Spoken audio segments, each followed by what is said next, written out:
పత్రిక ప్రత్యేకమైన నేపథ్యం అంటే, ఈ పత్రిక ఒక భిన్న దృక్పథంలో ఉన్న వ్యక్తుల కలయిక. అందులో ఉన్న ప్రజలు, యూదులు, అన్యులు యేసుక్రీస్తు ప్రభు దగ్గరికి వచ్చారు. అయినా యూదుల దగ్గరికి ఒక దుర్బోధ వచ్చింది. ఆ దుర్బోధ వారిని ఏం చేసిందంటే, యేసుక్రీస్తు కృప వలన, యేసుక్రీస్తు సిలువ వలన మాత్రమే కాదు మనకు రక్షణ, యేసుక్రీస్తు సిలువ లేకపోయినా కూడా మనకు రక్షణ కలుగుతుంది మనం సత్క్రియలు చేయటం వలన అని కూడా చెప్పారు వాళ్ళు. కనుక ఆ దుర్బోధను ఖండిస్తూ అది తప్పు, ఆ బోధను మనం అనుసరించకూడదు, ఎంత స్ట్రాంగ్గా చెప్పాడంటే దుర్బోధన గురించి 7వ వచనంలో ఒకసారి 6వ వచనం నుంచి, మొదటి అధ్యాయం 6, క్రీస్తు కృపను బట్టి మిమ్మల్ని పిలిచిన వానిని విడిచి భిన్నమైన స్వార్థ తట్టుకు మీరింత త్వరగా తిరిగిపోవటం చూడగా నాకు ఆశ్చర్యమగుచున్నది అని అన్నాడు. అది మరి ఒక స్వార్థ కాదు కానీ క్రీస్తు స్వార్థను చెరపగోరి మిమ్మల్ని కలవరపరచుటకు కొందరున్నారు. మేము మీకు ప్రకటించిన స్వార్థ గాక మరి ఒక స్వార్థను మేమైనను పరలోకము నుండి వచ్చిన ఒక దూత అయినను మీకు ప్రకటించిన ఎడల అతడు శాపగ్రస్తుడవునుగాక అని అన్నాడు. మేము ఇది వరకు చెప్పిన ప్రకారం ఇప్పుడు మరలా చెప్పుచున్నాము. మీరు అంగీకరించిన స్వార్థ గాక మరి ఒకటి ఎవడైనను మీకు ప్రకటించిన ఎడల వాడు శాపగ్రస్తుడు. దూతలైనా సరే ఈ స్వార్థకు భిన్నంగా ప్రకటిస్తే వాడు శాపగ్రస్తుడు అవుతాడు. ఎవరు పరలోకం నుంచి దూత వచ్చి ప్రకటించినా వాడు శాపగ్రస్తుడే. భూమి మీద ఇంకెవరైనా వచ్చి ప్రకటించినా ఏమన్నాడు? శాపగ్రస్తుడు అయిపోతాడు. అంటే భిన్న సువార్తను సంఘంలోకి ప్రవేశపెట్టారు ఆ రోజు గలతీ సంఘంలో. అప్పుడు విశ్వాసులు ఏమైపోయారు అని అంటే, అంతకుముందు వారికున్న ఆసక్తి, వారికున్న పట్టుదల, వారికున్న పౌరుషం, వారికున్న ప్రార్థన, వారికున్న భారం ఇవన్నీ ఏమైపోయినాయి అంటే పూర్తిగా వదిలేశారు. వీటన్నిటిని వదిలేసి ఏమైతే అందరిలాగా మనం లోకాచారాలలో వెళ్ళిపోయారు సంఘం అంతా. ఆ విషయం తెలుసుకున్న పౌలు వీళ్ళకి ఈ పత్రిక రాశాడు. వీళ్ళకి ఈ విషయం తెలుసుకున్న తర్వాత ఏమన్నాడంటే, నాకు ఆశ్చర్యం కలుగుతుంది అని అన్నాడు. 6వ వచనంలో అదే అన్నాడు కదా. అలాగే 3వ అధ్యాయంలో కూడా చాలా ఆశ్చర్యపడుతూ ఆయన ఈ అధ్యాయంలో ఈ విషయాలు రాస్తూ వచ్చాడు. ఆశ్చర్యం, ఇంత ఘోరం జరిగిపోయింది మీ జీవితాల్లో అని అన్నాడు. ఈ 5 వచనాల్లో పౌలు 4 ప్రశ్నలు వేశాడు వాళ్ళకు. ఒకటి ఏంటి? ఇది మాత్రమే మీ వలన తెలుసుకొని కోరుచున్నాను, ధర్మశాస్త్ర సంబంధ క్రియల వలన ఆత్మను పొందితిరా లేక విశ్వాసంతో వినడం వలన మీరు ఆత్మను పొందారా అనేది మొదటి ప్రశ్న. రెండవ ప్రశ్న ఏమంటున్నాడు అనంటే, వ్యర్థముగానే ఇన్ని కష్టములు అనుభవించారా? అది నిజంగా వ్యర్థమవుతుంది, కష్టాలు అనుభవించింది వ్యర్థమా అని ప్రశ్నించాడు. 5వ వచనంలో ఆత్మను మీకు అనుగ్రహించి మీలో అద్భుతములు చేయువాడు ధర్మశాస్త్ర సంబంధమైన క్రియల వలన లేక విశ్వాసంతో వినుట వలన జరిగిందా అనే ప్రశ్న వేశాడు. ఈ మాటలన్నీ ఏం తెలియచేయబడుతున్నాయి అనంటే, పౌలు సంఘంతో మాట్లాడుతున్న ఈ విషయాలు మొదట ప్రారంభం బాగానే ఉందంట. ఆధ్యాత్మికంగా ప్రారంభించారు. దేవుని భయం, దేవుని భక్తి, అమ్మో దేవుడు గొప్పవాడు అనే భావన వచ్చింది. కాలక్రమంలో వారి ఆలోచన పూర్తిగా మారిపోయింది. చాలామంది గురించి మాట్లాడుతుంటారు. మొదట బాగానే ఉండేవాడండి చర్చికి వచ్చే కొత్తలో, రాను మళ్ళీ అదే అలవాటుకి ఆయన మారిపోయాడండి. చాలాసార్లు స్థలం మారుతుంది కానీ వ్యక్తులకి బుద్ధి మారదు. స్థలం మారుతుంది. ఏంటి స్థలం? ముందు లోకంలో ఉండేవాళ్ళం, లేదా వేరే టెంపుల్కి ఎక్కడికైనా వెళ్ళేవాళ్ళం. అయితే కాలక్రమంలో ఎక్కడికి వచ్చాం? చర్చికి వచ్చాం, యేసుక్రీస్తు ప్రభువుని నమ్ముకున్నాం. స్థలము మారింది కానీ బుద్ధి మారకపోతే ఏమవుద్ది? స్థలము మారింది, బుద్ధి మారకపోతే? ఇలా చెప్తారు ఒక కథ, బుద్ధి మారటం గురించిన కథ. ఒక ఉప్పు వ్యాపారి పక్క ఊరిలోకి వెళ్ళి ఉప్పు అమ్ముకునేవాడు. ఉప్పు అమ్ముకునేవాడు ఆ ఉప్పు మోసుకెళ్ళడానికి అతడు ఒక గాడిదను కొనుక్కున్నాడు. ఆ గాడిద మీద ఉప్పు మూట వేసి ప్రతిరోజు అవతల వైపుకి తీసుకుని వెళ్ళి ఉప్పు అమ్ముకొని వచ్చేవాడు. ఒకరోజు అది పోతూ పోతూ వాగు దాటాలి వాళ్ళు రోజు. అనుకోకుండా దాని కాలు జారి వాగులో పడిపోయింది. ఉప్పు ఏమైపోద్ది వాగులో పడిపోతే? కరిగిపోతుంది. అది అటు చేసి ఇటు చేసి ఆయన దాన్ని లేపాడు. లేచేసరికి గాడిద బరువు తేలికైపోయింది. అది భలే ఉందే, ఇన్ని రోజులు ఈ విషయాన్ని నేను గుర్తించలేదు, ఇందులో పడేసరికి ఇంత తేలికైందని రోజు పట్టం మొదలుపెట్టింది. అతడికి లాస్ అయిపోతుంటే ఆయన ఏం చేశాడంటే దాన్ని అమ్మాడు. ఈసారి బట్టలు ఉతికి ఆయన కొనుక్కున్నాడు దాన్ని. బట్టలు ఉతికి ఆయన కొనుక్కున్న తర్వాత అలవాటు ప్రకారం మళ్ళీ వాగు దాటుతున్నారు వాళ్ళిద్దరూ. ఇది అందులో పడింది. ఇక లేకట్లా, ఇక లేకదు. బట్టలు నీళ్లు పీల్చుకుంటాయి కదా, బట్టలు ఏమో నీళ్లు పీల్చుకున్నాయి, ఉప్పేమో కరిగి బరువు వదిలిపోతుంది. ఇక లేవట్లే. వాడు చావబాదినా కూడా అది లేవట్లేదు. కారణం ఉన్న బరువు కంటే 2 ఇంతలు ఎక్కువైపోయింది బరువు. నీళ్లు పీల్చుకొని బట్టల్లోకి నీళ్లు చేరతాయి కదా, బరువు ఎక్కువ అవటం వల్ల. అంటే చాలాసార్లు మనుషులకి స్థలం మారుతుంది కానీ బుద్ధి మారదు, కానీ ప్రమాదం తప్పదు. అది గుర్తుపెట్టుకోవాలి మనం. ఆ గాడిదకి జరిగిన ప్రమాదం లాంటి ప్రమాదమే మార్పు చెందిన మనుషుల్లో ఇలాంటి ప్రమాదం ఎదుర్కొనే అవకాశం ఉంది అని దేవుని వాక్యం మనకు తెలియజేస్తూ ఉంది. సరే, ఇందులో నుంచి నేను కొన్ని ఆలోచనలు మీ దృష్టికి తీసుకొని రావడానికి నేను ప్రయత్నం చేస్తాను.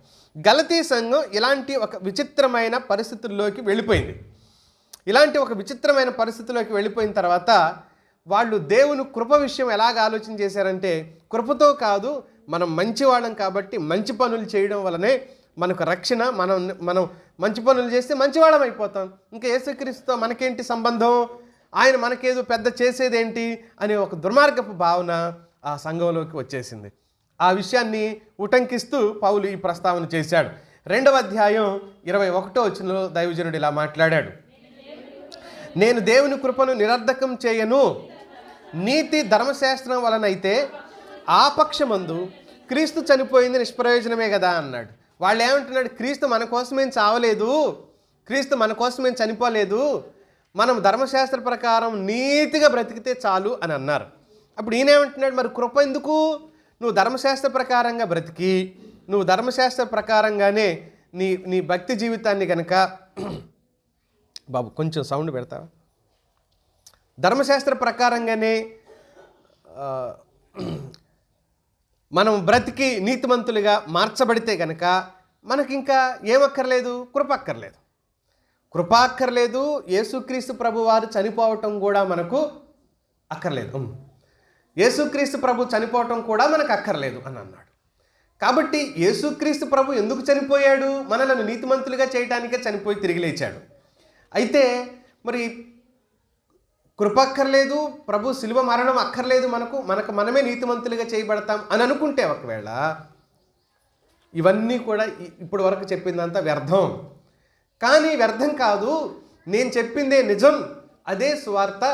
ఈ సువార్తకు భిన్నంగా ఎవరైనా తప్పుగా చెప్తే వాళ్ళు శాపగ్రస్తులైపోతారు అంటూ దైవజనుడు మాట్లాడుతూ వచ్చాడు.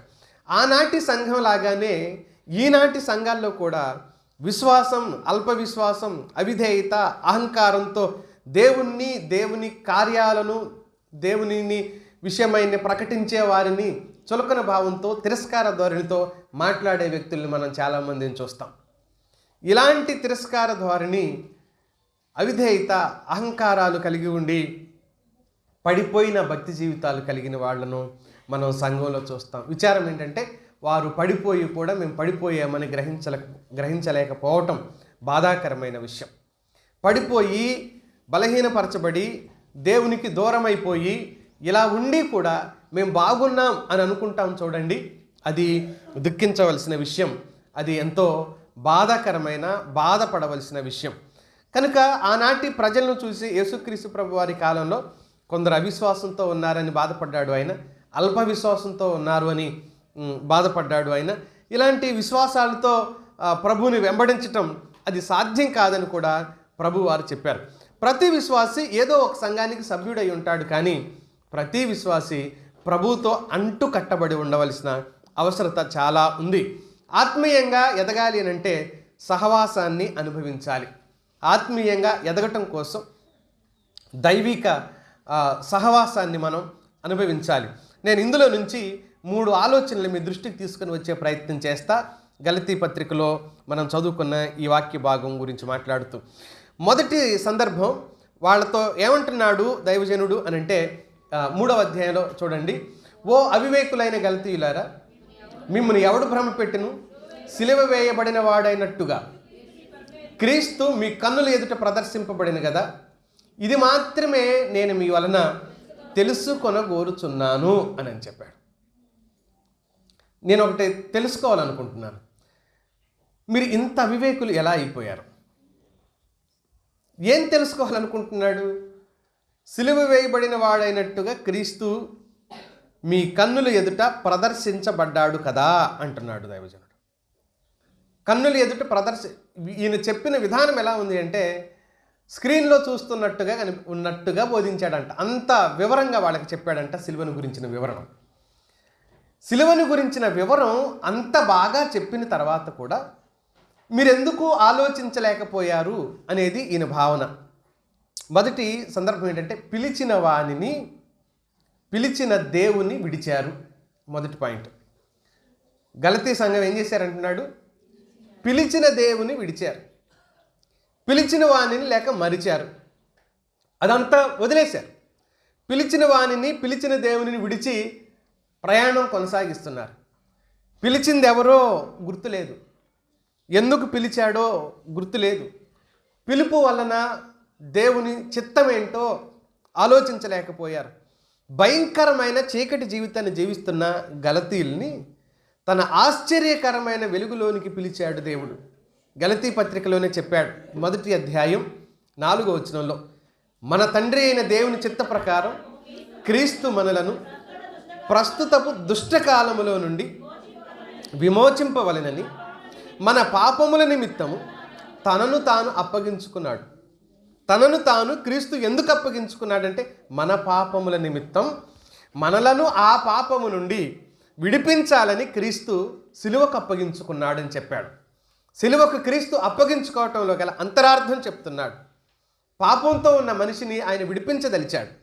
పాపంతో ఉన్న మనిషిని ఆయన విడిపించదలిస్తే అసలు ఎందుకు పిలిచాడో మర్చిపోయారు. పేతురు మొదటి పత్రిక 2వ అధ్యాయం 9వ వచనంలో, చీకటిలో నుండి ఆశ్చర్యకరమైన తన వెలుగులోనికి మిమ్మల్ని పిలిచిన వాని గుణాతిశయములను ప్రచురము చేయు నిమిత్తము ఏర్పరచబడిన వంశమును, రాజులైన యాజక సమూహమును, పరిశుద్ధ జనమును, దేవుని సొత్తైన ప్రజలు మీరు అని చెప్పాడు. ఇది మరిచిపోయారు. ఈ విషయాల పట్ల అవగాహన లేదు. పిలిచినవాడు ఆ పిలుపు వలనైన నిరీక్షణ ఎట్టిదో ఈ ప్రజలు మరిచిపోయారు. పిలిచిన వాడి యొక్క త్యాగం ఏంటో ఈ ప్రజలు మర్చిపోయారు. అందుకనే సిలువ విలువ మీకు తెలిసి కూడా మీరు ఇంత అజ్ఞానంగా, అవివేకంగా ఎలా ప్రవర్తించగలుగుతున్నారు అన్నాడు. పిలిచిన వాడు చేసిన త్యాగం, ఆయన చేసిన సిలువ మరణం మీకు తెలుసు, మీరు చూశారు, మీకు ఆ విషయం పట్ల అవగాహన కల్పించాను నేను, అది మీరు అనుభవించారు. అంత త్వరగా ఎలా విడిచిపెట్టేశారు మీరు? అంత త్వరగా ఎలా మర్చిపోయారు మీరు? ఎంత బాధాకరమైన విషయం అంటే ఇది, ఎంత దుఃఖకరమైన విషయం అంటే ఇది. ఆత్మీయులు చాలామంది వారి జీవితాల్లో రక్షించబడిన తొలి దినాల్లో ఉండిన ఆ తీవ్రత, ఆ నీతి, ఆ పరిశుద్ధత, దేవుని కోసం ఏదైనా చేసేయాలి అన్నంతటి త్యాగపూరితమైన ఆలోచన కాలక్రమంలో కనుమరుగైపోయి, మసకబారిపోయి, పూర్తిగా కనబడిన స్థితిలోకి వెళ్ళిపోతున్నట్లు మనం గమనించవచ్చు. స్నేహితులారా, ఆత్మీయులారా, నువ్వు రక్షించబడిన ప్రారంభంలో ఉన్న అదే భారం, అదే తీవ్రత నీకు ఈరోజు ఉందా? అదే తీవ్రత నువ్వు కలిగి ఉన్నావా? నీ మనస్సాక్షికి నువ్వే జవాబు చెప్పుకో. నీ మనసుకు నువ్వే జవాబు చెప్పుకో. గలతీ సంఘం కంటే మనం ఏ విషయంలో బెటరో నీ మనస్సాక్షికి నువ్వు చెప్పు. పక్కన వాళ్ళకి కాదు, నాకు అసలే చెప్పొద్దు, నాకు అక్కర్లేదు. దేవుడికి కూడా కాదు, నీ మనస్సాక్షికి చెప్పుకో. కనీసం నాడున్న తీవ్రత నేడుందా? నాడున్న బాధ్యత, భారము, త్యాగము, సమర్పణ, ప్రేమ, సహనం, ఓర్పు, దేవుని విషయమైన ప్రేమ నేటికి అలాగే ఉందా? అయ్యో సిలువ వేయబడిన వాడైనట్టు నీ కళ్ళ ముందు సిలువ వేసినట్టుగా ప్రకటించాడంట పౌలు. కళ్ళ ముందు సిలువ వేయబడినట్లు ప్రకటించినా సరే ఆ విషయం పట్ల అవగాహన తెచ్చుకొని మళ్ళీ అదే స్థితిలోకి వెళ్ళిపోయావా అని 5వ అధ్యాయం గలతీ పత్రిక 1వ వచనంలో చెప్తున్నాడు. ఈ స్వాతంత్ర్యము అనుగ్రహించి క్రీస్తు మనలను స్వతంత్రులుగా చేసి ఉన్నాడు. కాబట్టి మీరు స్థిరముగా నిలిచి మరలా దాస్యమని కాడి క్రింద చిక్కుకొనకుడి. ఓ గలతీలారా, మళ్ళీ అదే దాస్యంలోకి, పాపపు దాస్యంలోకి వెళ్ళిపోతున్నారు కాదు మీరు. అదే పాపపు దాస్యం క్రిందకి చిక్కుకుంటున్నారు కాదు మీరు. పిలిచిన వాణ్ణి పిలుపుని ఏం చేశారు? విడిచిపెట్టేశారు. పిలిచిన వాని పిలుపుని విడిచిపెట్టేశారు. 4వ అధ్యాయం చూడండి, అక్కడ 7వ వచనంలో, కాబట్టి నీవిక దాసుడవు కావు, కుమారుడవే. కుమారుడవైతే దేవుని ద్వారా వారసుడవు. కుమారుడవు కాస్త మళ్ళీ దాసుడిగా మారిపోతున్నావా? కుమారుడవు కాస్త మళ్ళీ దాస్యంలోకి వెళ్ళిపోతున్నావా? ఈ విషయాలు గ్రహించుకొని బాప్తిస్మం తీసుకొని క్రీస్తులో ఉండి పౌలును సంతోషపెట్టారు గలతీ సంఘం. కానీ కాలక్రమంలో ప్రేమించిన పిలిచిన దేవుణ్ణి విడిచి దూరం అయిపోయారు. దేవుణ్ణి విడిచి దూరం అయిపోయారు. ఈ విషయం గురించి దేవుడు దుఃఖపడుతూ బాధపడుతూ చెప్పిన ఓ మాట చెప్పాడు చూడండి. ప్రకటన గ్రంథం 2వ అధ్యాయం 5వ వచనం చూడు ఒకసారి. ప్రకటన 2:5. నీవు ఏ స్థితిలో నుండి పడితివో అది జ్ఞాపకం చేసుకుని మారు మనస్సు పొంది ఆ మొదటి క్రియను మళ్ళీ చెయ్యి అంటున్నాడు.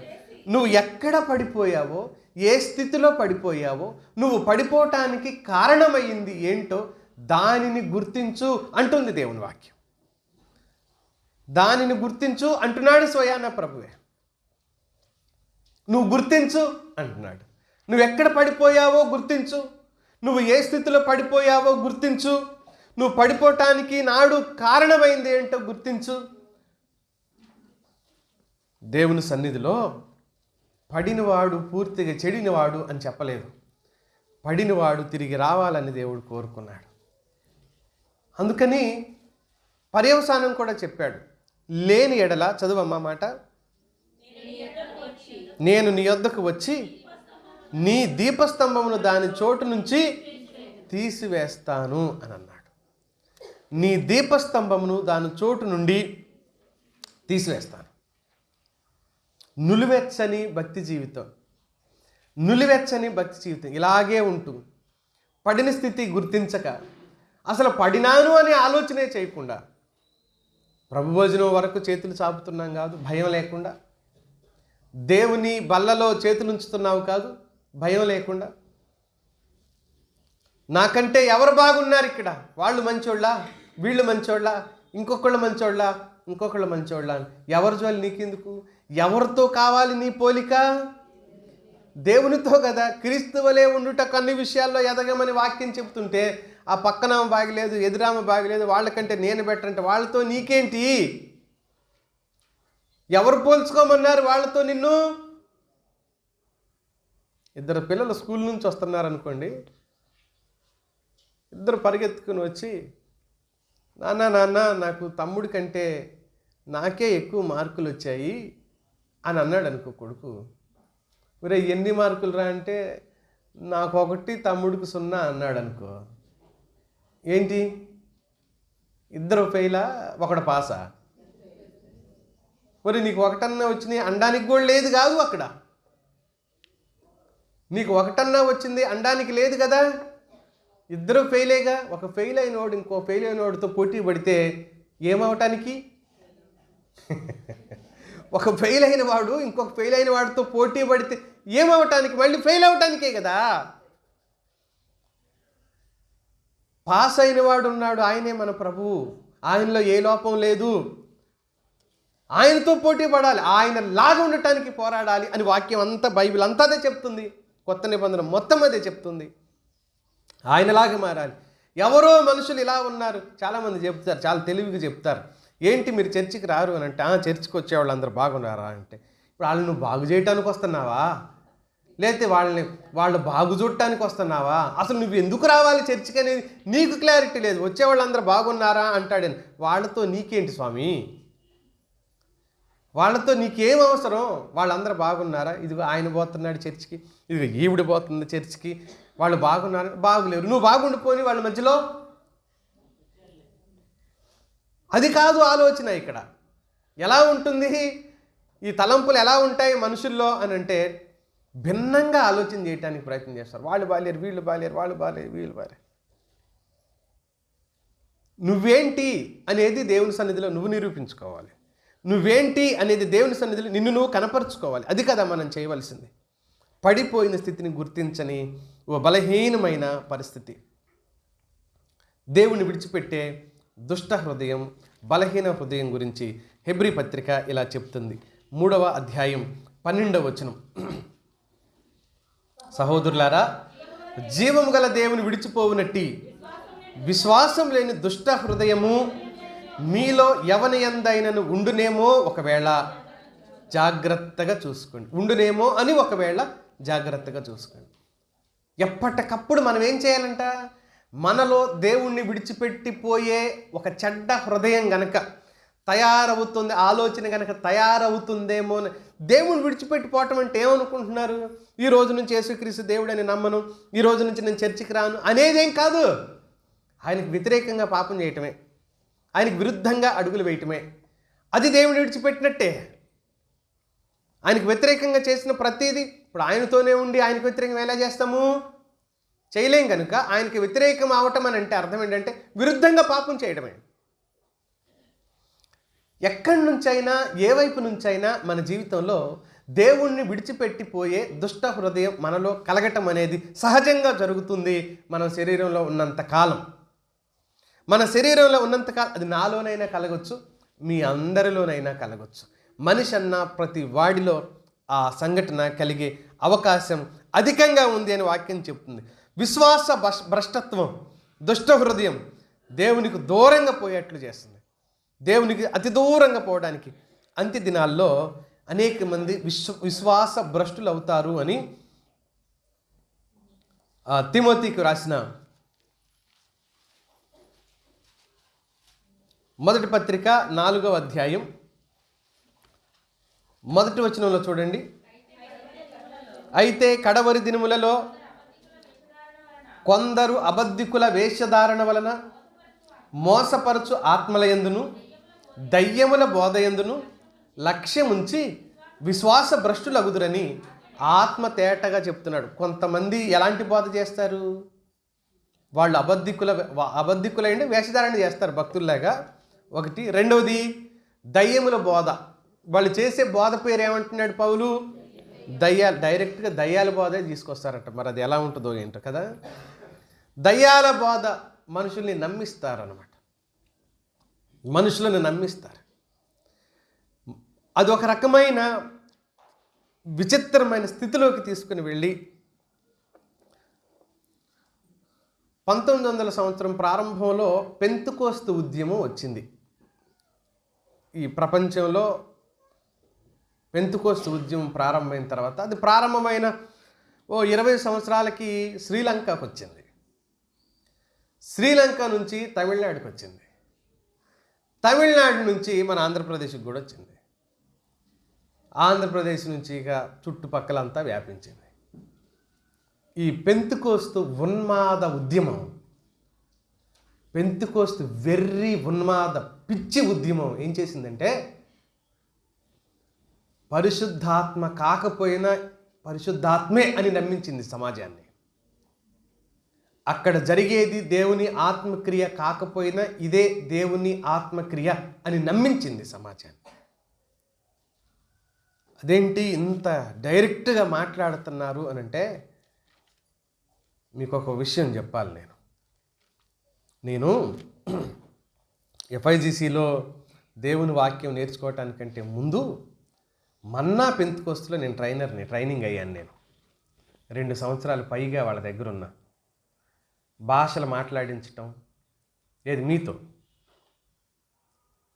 మనుషుల్ని కింద పడేయటం, అవి మాకు నేర్పారు. అప్పుడు నేర్చుకున్న వాళ్ళల్లో నేను కూడా ఉన్నా, నాకు కూడా వచ్చింది ఆ విద్య. తర్వాత దేవుని సన్నిధిలో ఇది అబద్ధం అని తెలుసుకున్నాకే మళ్ళీ నేను బయటికి రావాల్సి వచ్చింది. ఆ సంవత్సరం మన దగ్గర బైబిల్ కాలేజీ లేని కారణం చేత నన్ను మా పాస్టర్ గారు అక్కడికి పంపించారనమాట. ఆ తర్వాత విధానం ఇలా ఉంది. అప్పుడు చాలా చిన్నవాడిని, నేను గ్రహించలేనంత గ్రహించగలిగేంత జ్ఞానం నాకు లేకపోయినా దేవుడు నాకు ఎందుకో ఆ గ్రహింపునిచ్చాడు ఆ సమయానికి. అక్కడి నుంచి నేను బయటకు వచ్చేసాను. ఆత్మ కాకపోయినా ఆత్మ అని నమ్మించటం. మనలో కూడా చాలామంది ఏమనుకుంటారు, పెంతుకోస్తు సంఘాల్లో ఏముంటుందంట, పరిశుద్ధ ఆత్మ ఉంటుంది. ఉంటుందా ఉండదా? ఉండిద్దా? ఎవరామె? ఉంటే ఆమె ఎవరు? పరిశుద్ధాత్మ ఉంటుందా, ఉండిద్దా, ఆడదా, మగదా? వాళ్ళకే తెలీదు. పరిశుద్ధాత్మని ఏమని పిలవాలో వాళ్ళకే తెలీదు. వాళ్ళు పరిశుద్ధాత్మ గురించి ఊదరగొట్టేస్తారా? అసలు ఆయన ఏమని పిలవాలో వాళ్ళకి తెలియదు. దొంగలకు అసలే తెలియదు. పెంతుకోస్తు సంఘాల్లో ఉన్న దొంగ బాధకులకి అసలే తెలియదు ఎవరిని ఏమని పిలవటానికి. పరిశుద్ధాత్మ దేవుని ఏమని పిలవాలో కూడా తెలియదు ఆ వెధవలకి. తెలుసా? మీకు తెలుసా? వాళ్ళకి తెలియదు. ఎందుకు ఇంత గట్టిగా చెప్తున్నానంటే, వాళ్ళు చెప్పే మాట వచ్చింది అంటారు. పెద్ద బాధకులు వేల మంది ఉంటారు, ఎదురు కూర్చున్న వాళ్ళల్లో వేల మంది కూర్చుంటారు. ఆయన ఏమని పిలుస్తారంటే, పరిశుద్ధాత్మ మన మధ్యలోకి వచ్చింది అని అరుస్తాడు అనమాట. ఎవడరా వచ్చింది? బైబిల్ ఆయన ఏమని చెప్తుంది? ఆయన. చూస్తారా యోహాను సువార్త పరిశుద్ధాత్మని పిలిచే పిలుపు చూడండి. పరిశుద్ధాత్మ దేవుని గురించి చెప్పే మాట చూడండి. ఎంత అగౌరవపరుస్తూ మా దగ్గర ఆత్మ ఉంది అంటాడా ఒక్కొక్కడు. మా దగ్గర ఆత్మ ఉంది. 16వ అధ్యాయం యోహాను రాసిన సువార్త 8వ వచనం చూడండి. అబ్బా ఎంత చక్కగా చెప్పాడు. ఎవరు ఆయన? ఎవరైనా? పరిశుద్ధాత్మ గురించి మాట్లాడుతున్నాడు. ఆయన వచ్చి అని అన్నాడు. చాలమ్మా, ఎవరు ఆయన? 14వ అధ్యాయానికి రండి, 26వ వచనం చూడండి.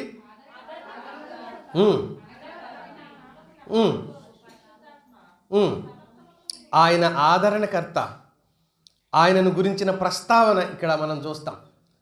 ఆ తర్వాత 16వ అధ్యాయం 13వ వచనం చూడండి. ఎవరు?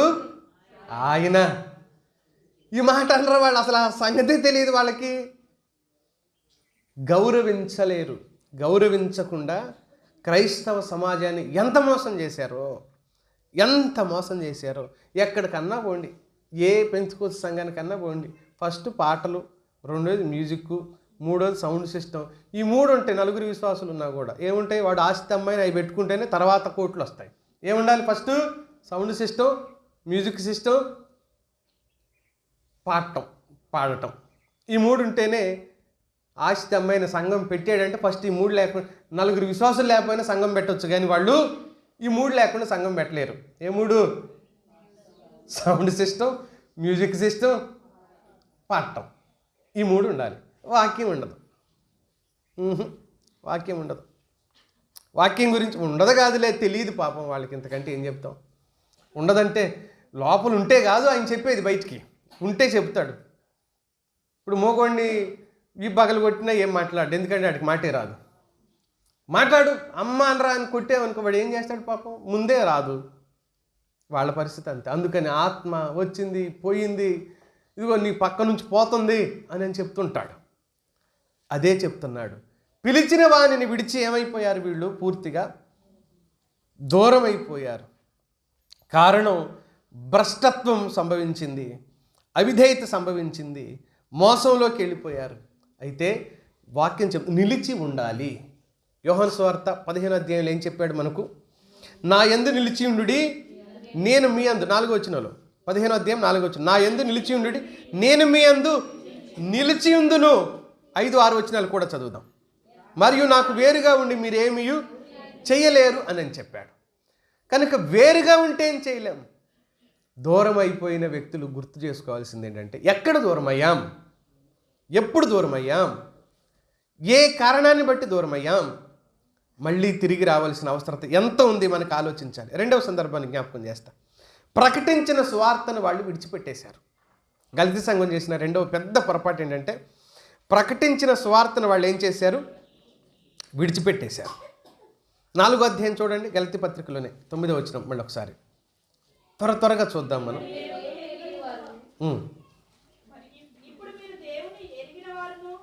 ఇప్పుడు మీరు దేవుని ఎరిగిన వారును మరి విశేషముగా దేవుని చేత ఎరగబడిన వారినై ఉన్నారు కనుక బలహీనమైనవియు నిష్ప్రయోజనమయునైన మూల పాఠములతో మరలా తిరగనేలా, మునుపటి వలె మరలా వాటికి దాసులై ఉండగోరనేలా అని చెబుతూ వచ్చాడు.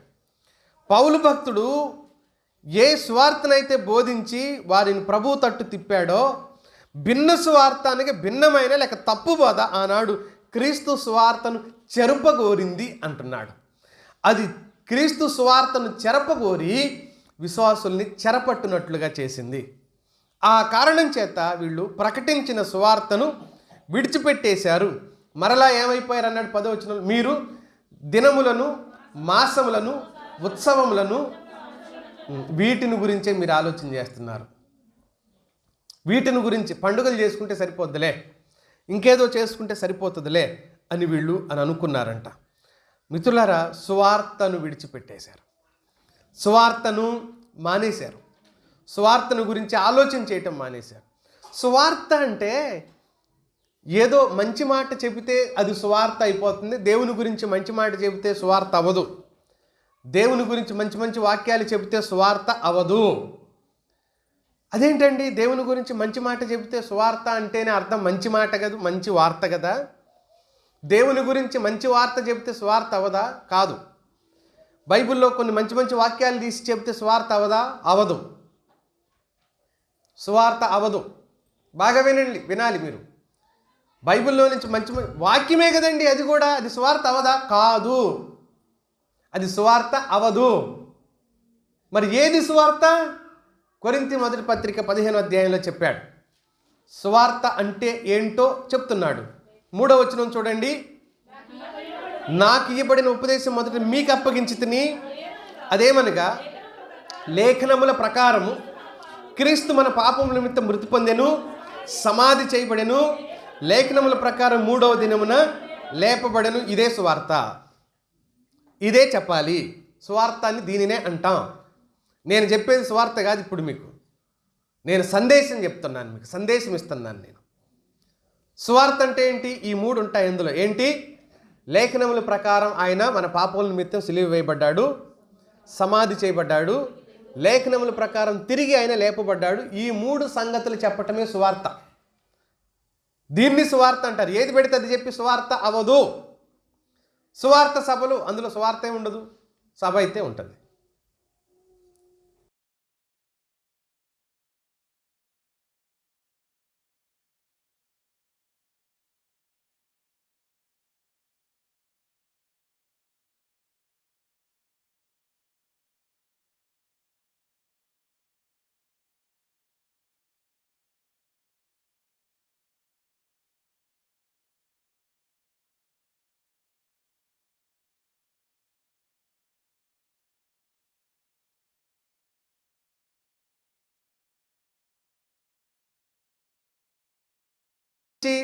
ఆలోచన ఎందుకు సమాజంలోకి వెళ్ళడం లేదు, విశ్వాసులు ప్రకటించడం లేదు? సిలువను గురించిన వార్త, సిలువను గురించిన చర్చ, సిలువను గురించిన సందేశం విశ్వాసులు ఈరోజు ప్రకటించలేని స్థితిలో ఉన్నారు. ప్రకటించలేని సంగతి పక్కన పెట్టండి, అంగీకరించిన మనమే మళ్ళీ వాటి గురించి ఆలోచన చేయడం మానేశాం. అంగీకరించి ఏ సువార్తను విని మనం యేసుక్రీస్తు ప్రభువులోకి వచ్చామో, ఏ సువార్తను అంగీకరించి దేవుని సన్నిధిలోకి మనం చేరామో, ఆ సువార్తనే పక్కన పెట్టేస్తే ఎలాగా? మన కోసం ఆయన చేసిన త్యాగాన్ని మర్చిపోతే ఎలాగా?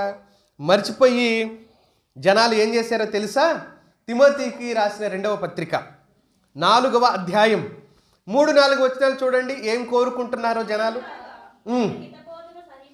జనులు హితము అంటే మంచి బోధను సహింపలేక దురద చెవులు గలవారై స్వకీయ దురాశలకు అనుకూలమైన బోధకులను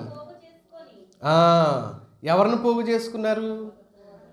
ఒక విచిత్రమైన బోధకుల్ని, స్వకీయ దురాశలకు అనుకూలమైన బోధకులు అంట వీళ్ళు బోధ కూడా ఎలాంటి చేస్తారు? అనుకూలమైన బోధ చేస్తారు. ఇప్పుడు నా ఎదురు కూర్చున్న వాళ్ళు ఇప్పుడు ఎవరికి ఏది అవసరమో నేను గుర్తించి, ఎవరి సమస్య ఏంటో అది గ్రహించి దాన్ని టార్గెట్ చేసి వాక్యం చెప్తే అప్పుడు ఏమైంది అంటే, ఆహా దేవుడు నాతోనే మాట్లాడాడు. ఆ కొద్దిసేపు ఒకలాంటి ఆదరణ, ఒకలాంటి ఆనందం, ఒకలాంటి భరోసా. అది నిజం కాకపోయినా ఆ కొద్దిసేపు ఎంత ప్రమాదకరంగా మారిపోయారు ఈ బోధకులు చూడండి. మళ్ళీ చదువమ్మ 3వ వచనంలో, ఎందుకనగా జనులు హితబోధన సహింపక, హితబోధ అన్న దగ్గర పుట్నోట్లు ఏముందో చూడండి, 6 అంకె దగ్గర ఆరోగ్యకరమైన బోధ. జనాలకి ఏమి ఇష్టం లేదంట? ఆరోగ్యకరమైన బోధ అంటే జనాలకు ఇష్టం లేదంట. జబ్బు బోధ ఇష్టం అంట, అనారోగ్యకరమైన బోధ ఇష్టం అంట. కల్పనా కథల వైపు సత్యమునకు చెవినీయక కల్పనా కథల వైపు తిరుగు కాలము వచ్చును. యెషయా గ్రంథంలో ఈ సందర్భాన్ని ఎలా రాశాడంటే 30వ అధ్యాయం 10వ వచనం ఒకసారి చూడండి. దర్శనము చూడవద్దని దర్శనము చూచువారితో చెప్పువారును, యుక్త వాక్యములను మాతో ప్రవచింపకుడి, మృదువైన మాటలనే మాతో పలుకుడి. మాయా దర్శనాలు కానీ చెప్పండి, నా గురించి దేవుణ్ణి అడిగి చెప్పు, నీ గురించి దేవుణ్ణి అడిగి చెప్తా. ఆమె ఒక అడిగేవాళ్ళు ఒకళ్ళు, చెప్పేవాళ్ళు ఒకళ్ళు, వినేవాళ్ళు ఒకళ్ళు. మా గురించి దేవుణ్ణి అడిగి చెప్పమంటారు. వాళ్ళు కూడా దేవుణ్ణి అడిగి చెప్తారు. ఒక పాస్టర్ గారు ఇలా చెప్పాడు ఒక ఇంటికి వచ్చి, మీ నాన్న వచ్చే సంవత్సరం రక్షించబడతాడు, మీ నాన్న వచ్చే సంవత్సరం రక్షించబడతాడు. ఎవరు చెప్పారంట ఆయనకి? దేవుడు చెప్పాడంట. దేవుడు అలా చెప్పడే, ఎలా చెప్తాడు? ఇదే రక్షణ దినం, వచ్చే సంవత్సరం మీ నాన్నకి రక్షణ దినం, మిగతా వాళ్ళకేం ఈరోజు అంటాడా? అంటే ఇదేం మాట? దొంగ మాట, సత్యమైన మాట, నిజమైన మాట, దొంగ మాట, వాక్యానికి వ్యతిరేకమైన మాట. దేవుడు వాక్యానికి వ్యతిరేకమైన చెప్పడు. ఈ అమ్మాయి ఏం చేసిందంటే మెడలో ఉన్న చైన్ తీసి ఇచ్చేసింది ఆయనకి. తాగుతున్నాడు, వాళ్ళ నాన్న ఇంట్లో ఖర్చు చేసేస్తున్నాడు, గందరగోళంగా ఉన్నాడు. పాస్టర్ గారు వచ్చి, మీ నాన్న మారలేదు కదా అన్నాడు. అవును సార్, మీకు ఎలా తెలుసు అంటే, నాకు దేవుడు చెప్పాడు. మరి ఎలా సార్? నేను ప్రార్థన చేస్తా ఉండు, మోకలించాము, ప్రార్థన చేశారు. ప్రార్థన చేసిన తర్వాత వచ్చే సంవత్సరం మారతాడని దేవుడు నాకు చెప్పాడు. ఓహో, వచ్చే సంవత్సరం మారతాడు. ఆ పిల్ల తీసేసింది, ఇచ్చేసింది. ఇలాంటివి చెప్తే ఎంత ఆనందపడతారు కదా జనాలు. ఇలాంటివి చెప్తూ ఉంటే ఆదరించబడటం వేరు, అబద్ధం చెప్పి మనుషుల్ని మోసం కూడా అనగానే దీన్ని మెస్మరైజింగ్ అంటాం. మెస్మరైజ్ చేసేస్తున్నారు. ఆశ్చర్యకరమైన విషయాలు వాళ్ళకి చెప్పి ఓ రకమైన ట్రాన్స్లోకి తీసుకెళ్ళిపోతున్నారు. గలతీ సంఘం అలాగే నష్టపోయింది మిత్రులారా. పౌలు దుఃఖపడుతున్నాడు, ఏడుస్తున్నాడు ఆ సంఘం కోసం. అయ్యో, ఇంత అవివేకులైపోయారా, ఇంత చక్కగా మీకు వాక్యం చెప్పానే, సువార్త చెప్పానే, మీరు ఇంత తప్పు మార్గంలోకి వెళ్ళిపోయారా, అయ్యయ్యో ఎంత ప్రమాదకరమైన భక్తి జీవితం జీవిస్తున్నారు మీరు, ఎంత నష్టం కలుగుతుంది మీ జీవితాలకు అని ఆయన దుఃఖపడిన సందర్భం మనం ఈ భాగంలో చూస్తాం మిత్రులారా. కనుకనే నేనేం చెప్పదలిచాను అని అంటే, పిలిచిన దేవుడిని విడిచిన సందర్భం. రెండవ విషయం ఏం చెప్తుంది అంటే, ప్రకటించిన సువార్తను కూడా వీళ్ళు విడిచిపెట్టేశారు అని చెప్తుంది దేవుని వాక్యం. ప్రకటించిన సువార్తను విడిచిన ఒక బలహీనమైన భక్తి జీవితం ఆనాటి ప్రజలు జీవించారు మిత్రులారా. ఒక బలహీనమైన జీవితం. ఈనాడు క్రైస్తవులకు బైబిల్ బోధలు సువార్త ఉన్నా కూడా ఉన్నది ఉన్నట్టుగా చెబితే వంట పట్టించుకోవడం లేదు విశ్వాసులు కూడా. ఏం చెప్పాలి? నేను ఒక రహస్యం చెప్తానంటే, ఓహో రహస్యం భలే ఉందే అని అనిపించాలి అనమాట. అది బైబిల్కి సంబంధం ఉన్నా లేకపోయినా ఈ విషయం గురించి మొన్న ఒక ఆయన ఫోన్ చేసి, పాస్టర్ గారు నుజావేతు గురించి చెప్పు అన్నాడు. ఊరి వీడెవడు రా అని అనుకున్నాను. నుజావేతు గురించి చెప్పు, నుజావేతు ఎవరు అని అన్నాను నేను. ఏం మీకు తెలియదా నుజావేతు అని అన్నాడు. ఎక్కడో విన్నట్టుందే అని అనుకున్నాను. ఎవరు ఈవిడ, అబ్బాయా అమ్మాయా అని అన్నాను ఫస్ట్. అమ్మాయే అని అన్నాడు. ఓహో, పేరు కూడా బాగానే ఉంది, ఎవరికైనా పెట్టొచ్చేమో అనుకున్నాను నేను. సర్లే, ఎవరు ఆమె, బైబిల్ ఎక్కడుంటుంది ఆవిడ అని అడిగాను నేను. దావీదు గారి తల్లండి, నుజావేతు, మీకు తెలియదా అని అన్నాడు. మరి బైబిల్లో లేకపోతే నాకేం తెలుస్తుంది, బైబిల్లో లేకపోతే నాకేం తెలుస్తుంది. వెంటనే బుక్ షెల్ఫ్ దగ్గరికి పోయి ఎక్కడో చూసినట్టుంది ఈ పుస్తకం వెతికితే ఆమె గురించి ఒక పుస్తకం నా దగ్గర ఉంది. దాన్ని అంతా చూసి ఎవరు రాశారు, ఎక్కడి నుంచి తీసుకున్నారు ఇవన్నీ అని చూస్తే వాళ్ళు హెబ్రీలకు సంబంధించిన ఏవో చూసి వాళ్ళ అభిప్రాయాలు ఇలా రాసుకుంటూ పురాతనంగా ఒకళ్ళ నుంచి ఒకళ్ళు చెప్పుకుంటూ వచ్చిన ఒక పాత సమాచారానికి సంబంధించిన విషయాలు అన్నమాట ఇవన్నీ. అవి నిజమా అంటే చెప్పలేము. పోనీ నిజమై ఉన్నా మనకు చేసేది ఏం లేదు, ఎందుకంటే బైబిల్లో దేవుడు దాన్ని ఇవ్వలేదు కాబట్టి, ఆ సమాచారాన్ని ఇవ్వలేదు కనుక. అంటే ఇలాంటి రహస్యాలు రావాలంట బయటికి.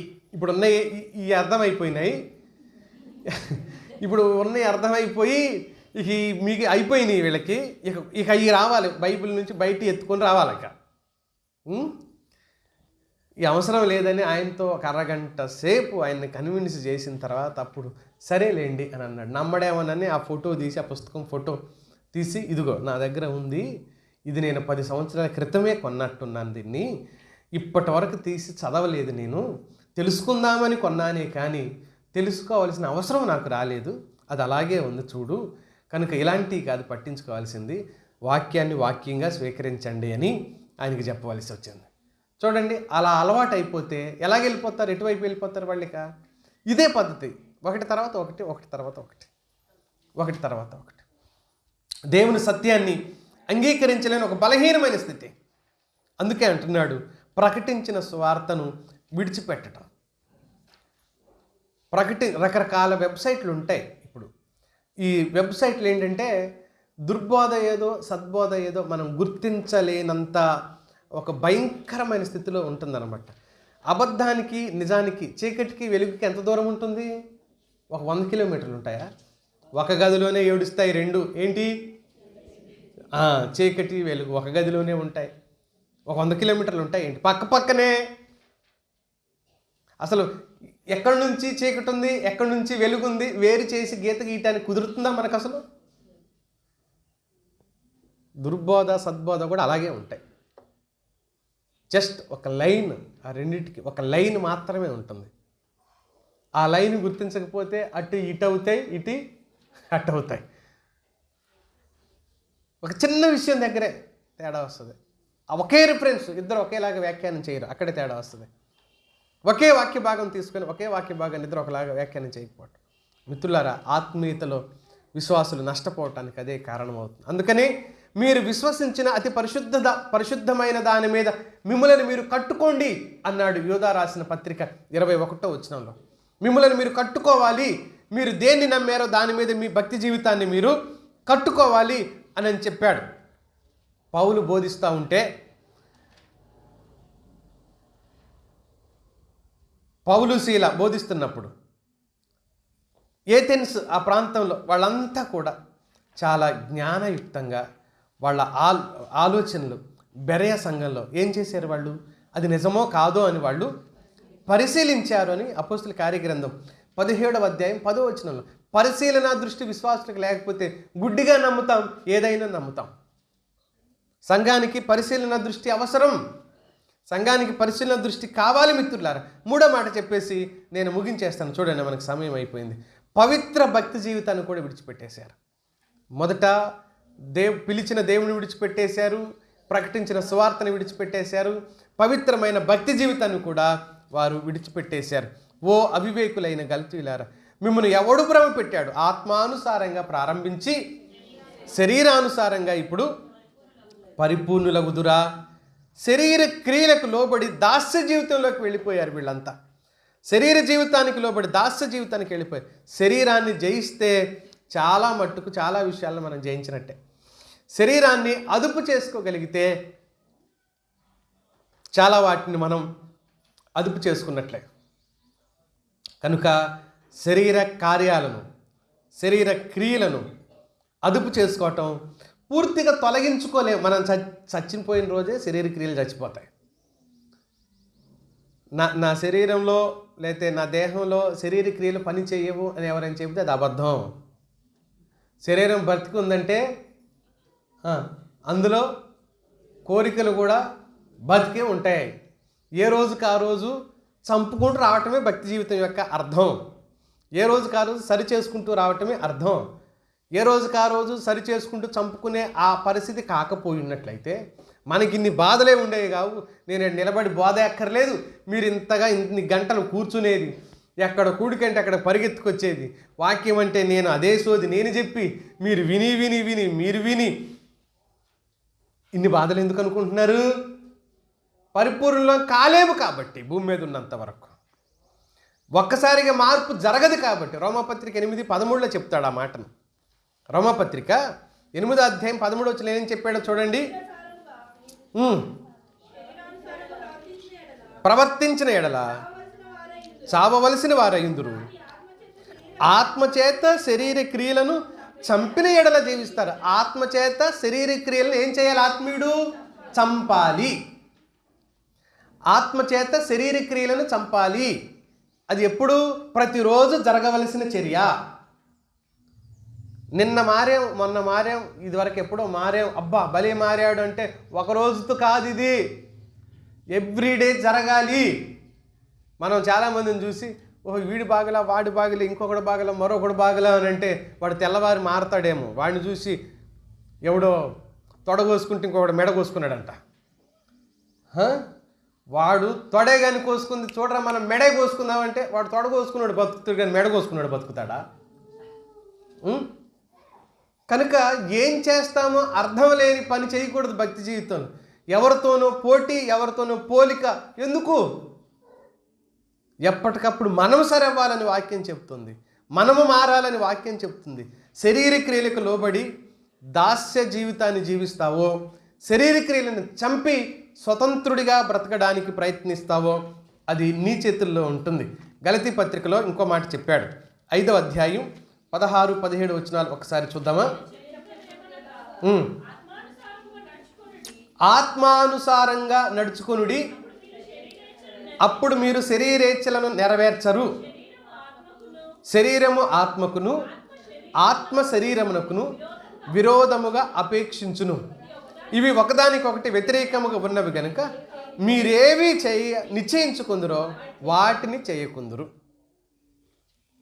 కనుక ఈ వ్యతిరేకత ఎలా ఉన్నాయో ఈ రెండు ఆలోచించేయండి.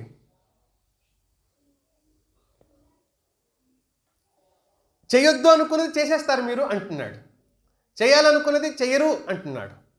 కారణం ఆత్మ శరీరానికి, శరీరం ఆత్మకి ఎప్పుడు విరోధంగానే పోరాడుతూనే ఉన్నాయి. మొదటి లైన్లో ఏమన్నాడు? ఆత్మానుసారంగా నడుచుకుని అప్పుడు శరీరేచ్ఛలు నెరవేర్చలేరు అని చెప్పాడు. ఆత్మానుసారంగా నడుచుకోవటం గురించిన వివరం 25వ వచనంలో చూడండి. అక్కడే మనము ఆత్మను అనుసరించి జీవించేవారమైతమా, ఆత్మను అనుసరించి క్రమముగా నడుచుకుందుము. ఎవరిని అనుసరిస్తే ఆ ప్రకారంగా, ఎవరిని అనుసరిస్తే ఆ ప్రకారంగా ఉంటామన్నాడు. ఆత్మన శరీరాన్న. మిత్రమా, ఒక మాట చెప్పగలను నేను.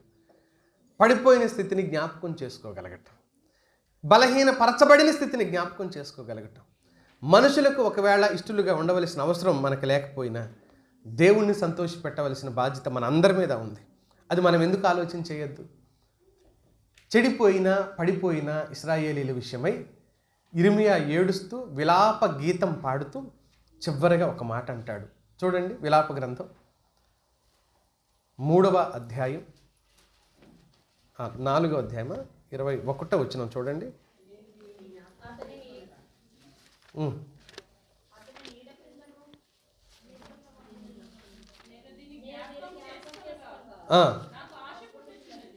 నాలుగు చూడండి. కాదు, 5వ అధ్యాయం చూడండి. 5:21. యెహోవా నీవు మమ్మల్ని నీ తట్టు తిప్పిన ఎడల మేము తిరిగేదము. ఆయన అన్నమాట ఒకసారి మీరందరూ తీసి చూసుకున్నారా? మా పూర్వస్థితి మాకు మరలా దయచేయము, కలుగజేయము ప్రభువా. పూర్వం మేము భక్తిలో, పరిశుద్ధతలో, నీతిలో, యథార్థతలో చాలా బాగున్నాము తండ్రి, చాలా బాగున్నాము నాయన. కాలక్రమంలో పడిపోయాము. అయితే ప్రభు ఒక్క సహాయం చేయి నాయన, మా పూర్వస్థితి మాకు మరలా దయచేయి. ఈ మాట అనగలవా? దేవునితో తలలు వంచుదాం, మోకరించుదాం, ప్రభుతో ఒక మాట చెబుదాం. ప్రభు, మా పూర్వస్థితి మాకు మరలా దయచేయి నాయన. ఎక్కడ పడిపోయావో గుర్తించు, ప్రభుతో ఆ మాట చెప్పగలిగితే. ఎక్కడ బలహీనపరచబడ్డావో గుర్తించు, అక్కడ ప్రభుతో నువ్వు సరిచేయబడగలిగితే. ఎక్కడ ప్రభువుకు దూరమయ్యావో గుర్తించు, అక్కడ తిరిగి దగ్గరకు రావటానికి